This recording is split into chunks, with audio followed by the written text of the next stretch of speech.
If you are finding that you have little time to work out in the gym and you still want to work out, then this video will go over 4 methods that you can use to cut your time spent in the gym in half. Method number 1, myo or rest pause sets. What is a myo rep set? A myo rep, or also known as a rest pause set, is where you do a set to or near failure in the region of around 10 to 20 reps, or at least thereabout, followed by a short rest of 3 to 10 seconds or so.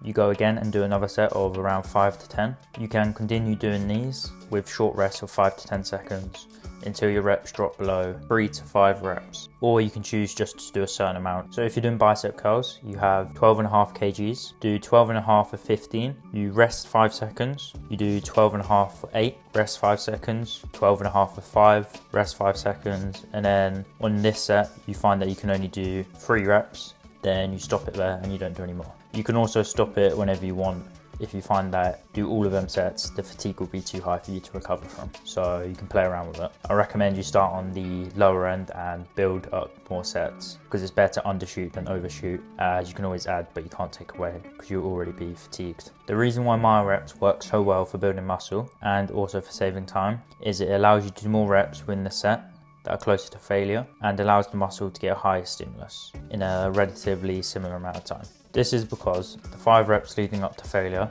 is coined the effective reps. So once you do your first set of around 10 to 20, pretty much all your reps after that, once you begin your myo/rest pause, will be in the effective rep range. You're already within 5 reps and failure almost as soon as you start the set. Therefore, you'll theoretically get more effective reps, which will lead to more muscle growth in a shorter period of time. There is something to be said that if you just do straight sets, that the effective reps will be of higher quality. However, if you're short on time, myo reps or rest pause sets are a great way to go. A variation of these myo reps is a myo match set. This is where you do a first set with just a straight set in the same rep range of 10 to 20 reps. Then on your other sets after, you do as many pauses until you can match the reps of that first set. An example is you do 15 kg on the tricep extensions for 15 reps. You wait 2 minutes to rest,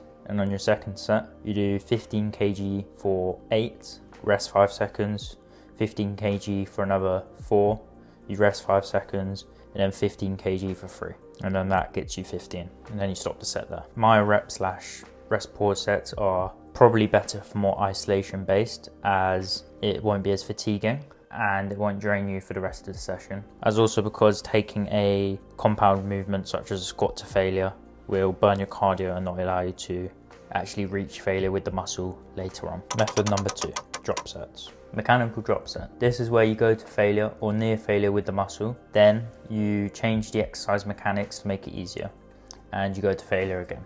An example of this is doing a tricep extension where you step out and the majority of the tension is placed in the shortened position where the triceps are the weakest.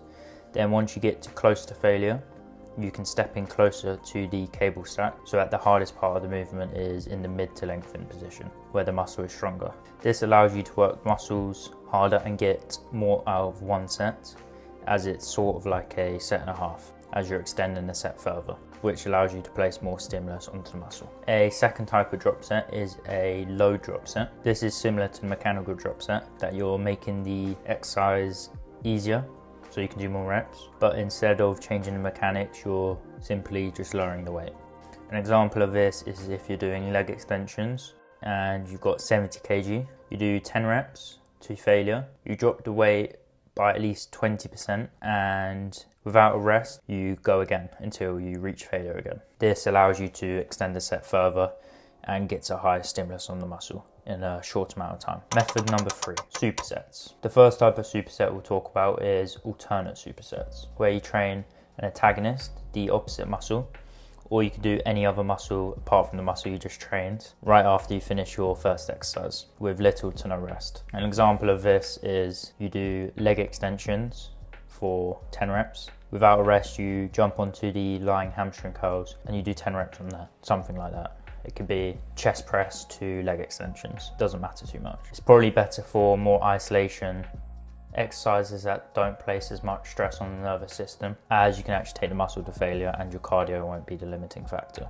The reason why supersets are useful is because you won't need to rest as long between sets for you to work the muscle, and you'll still get similar reps despite you having little rest between the exercises, as you're training two completely different muscles. So the only thing that may affect it is your cardio, or maybe just your internal drive to do the exercise. As I said earlier, this technique works best on exercises that require less energy to do the exercise, such as a bicep curl, tricep extensions, as you can actually take the muscle to failure. The other type of superset you can do is superset the same muscle. So you can do preacher curls and biceps, and then you go to a lengthened bicep. The final method, and method 4, is mainly doing only compound exercises. If you're really short of time in the gym and you don't really need any specific growth in one area, as you're kind of new and you just need growth all around, then compound movements are likely to be the better option.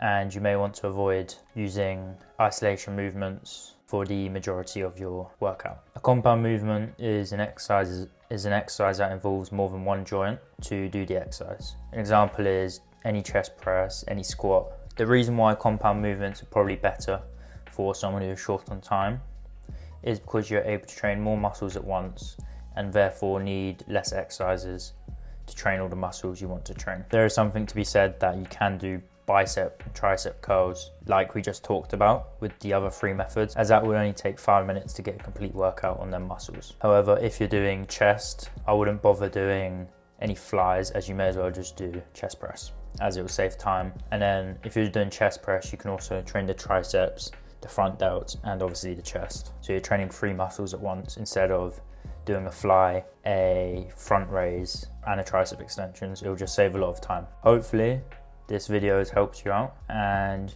you can start making progress in the gym. Even though you're spending 30 to 45 minutes in the gym, you can still make great progress by doing short sessions by using these 4 methods. If you have any questions, let me know in the comments. Thank you for watching, and I'll see you in the next video.